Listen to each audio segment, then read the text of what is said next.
রোদে দেয়া কিংবা রান্না করার ঝামেলা ছাড়াই কাঁচা আমের টক ঝাল মিষ্টি ঝুরি আচার এটা। আর এই আচারটা বানানো যত সহজ আর সংরক্ষণও কিন্তু করা যায় অনেক দিন, প্রায় বছর খানেকেরও বেশি এটা ভালো থাকে যদি কিনা আমার এই প্রসেস ফলো করেন। 3টা মিডিয়াম সাইজের আম নিয়ে আমি খোসা ছাড়িয়ে নিয়ে ভালো করে ধুয়ে নিয়েছি। তারপরে গিয়ে আমি ছোট গ্রেটার দিয়ে আমি এটাকে একটু গ্রেট করে দেখলাম একদমই কুচি কুচি হচ্ছে। তারপরে বড় গ্রেটার দিয়ে আমি এটাকে ভালো করে গ্রেট করে নিয়ে এর মধ্যে 1 টেবিল চামচেরও বেশি পরিমাণে লবণ মাখিয়ে আমি এটাকে ঢাকনা দিয়ে ঢেকে প্রায় 20 থেকে 25 মিনিট কিংবা 30 মিনিটের মতো রেখে দিব। এতে করে যে এক্সট্রা পানিটা সে পানিটা উপরে উঠে আসবে, যেটা কিনা আমাদের পরে ছেঁকে নিতে সুবিধা হবে। কারণ আচারের মধ্যে পানি যত শুকিয়ে নেওয়া যায় তত আচার কিন্তু বেশি দিন ভালো থাকে। তো আমি এরকম একটা নেটের ব্যাগ নিয়ে নিয়েছি, সেটার মধ্যে ওই যে কুচি করা আমগুলো লবণ মাখিয়ে রেখেছিলাম সেগুলো এর মধ্যে দিয়ে একদমই চিপে চিপে যতটা পানি ছিল সবগুলো পানি ভালো করে আমি নিংড়ে নিয়েছি। দেখেন এখানে কিন্তু আর কোনো পানি, আমের থেকে যতগুলো পানি বের হয় কোনো পানি কিন্তু অবশিষ্ট নাই। এরপরে আমি এখন আচারটা প্রসেস করতে চলে গেলাম। এখানে আমি 1/2 চামচেরও কম পরিমাণে সাদা লবণ দিয়েছি, কারণ আগে লবণ ব্যবহার করেছিলাম। তারপর আমি বিট লবণ দিয়েছি 1 চামচে 4/1 ভাগ, আর হলুদের গুঁড়া দিয়ে দিয়েছি 1/2 চামচ, মরিচের গুঁড়াও এরকম 1 চামচের কাছাকাছি, আর এখানে চিলি ফ্লেক্স দিয়ে দিয়েছি 1 চামচ, 1 চামচ দিয়ে দিয়েছি ধনের গুঁড়া, 1 চামচ জিরার গুঁড়া, আর 1 চামচ পরিমাণে দিয়ে দিলাম 5 ফোড়ন, তেলে নেওয়া 5 ফোড়নের গুঁড়া।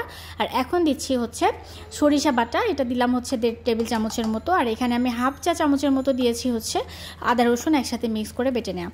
তো তারপরে সবগুলো উপকরণ হালকা একটু মাখিয়ে নেওয়ার পর আমি এখানে অ্যাড করে দিলাম 1/4 কাপের মতো চিনিটা আগে অ্যাড করা দরকার ছিল, আমার মনে ছিল না, সরি।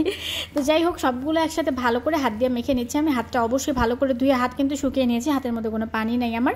চাইলে এখানে আপনারা গ্লাভস ইউজ করতে পারেন, সব থেকে বেটার হয়। তো যাই হোক, এটা মাখিয়ে নেওয়ার পর আমি একটা কড়াইয়ের মধ্যে পরিমাণ মতো তেল দিলাম। আচারের কোয়ান্টিটি অনুযায়ী এখানে তেল দিতে হবে। আর এর মধ্যে কয়েক কোয়া রসুন দিয়ে আমি এটাকে একটু ভেজে নিব। আমার তেলটা থেকে একদমই সুন্দর ফেনা ফেনা বের হয়ে গেছে। যাই হোক, এরপর কয়েকটা আমি শুকনা মরিচ এখানে ভাঙা করে দিয়ে দিয়েছি। তারপর 5 ফোড়ন দিয়ে দিলাম। তারপরে 1/2 চামচের মতো হলুদের গুঁড়া দিয়ে দিয়েছি, কারণ হলুদের গুঁড়া দিলে না তেলটা ভালো থাকবে অনেকদিন।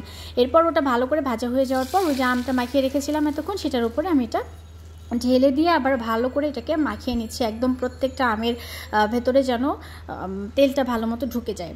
আর তেলটা এমনভাবে দিতে হবে যে বয়ামের মধ্যে যখন আমরা আচারটা রাখবো একদম তেলটা যেন উপর দিয়ে ভেসে থাকে। আর এখানে আমি একটা পরিষ্কার বয়াম নিয়ে নিয়েছি, একদমই শুকনা, এখানে কোনো ময়লা টয়লা কিংবা কোনো পানি জাতীয় কিছু ছিল না। তারপরে একটু তেল দিয়ে পুরো বয়ামটা আমি ভালো করে স্প্রেড করে নিয়েছি, ঢাকনাটা লাগিয়ে দিয়ে ঢাকনা সহ কিন্তু তেলটা স্প্রেড করে দিয়েছি। এরপর আচারটা এর মধ্যে ভরে নিলাম।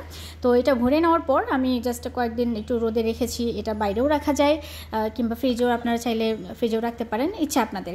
তো আমি আচারটা এখন 5 দিন পরে আজকে প্লেটে নিচ্ছি। দেখেন 5 দিন পর কিন্তু আচারটা অনেকটাই নরম হয়ে গেছে, কি যে সুন্দর হয়েছে আচারটার টেস্টটা এত মাশাআল্লাহ ভালো হয়েছিল। আর এই যে দেখেন এত নরম আর মানে কি যে সুন্দর সফট হয়েছে, এটা টেস্ট মারাত্মক লেভেলের ছিল। আপনারা অবশ্যই ট্রাই করবেন।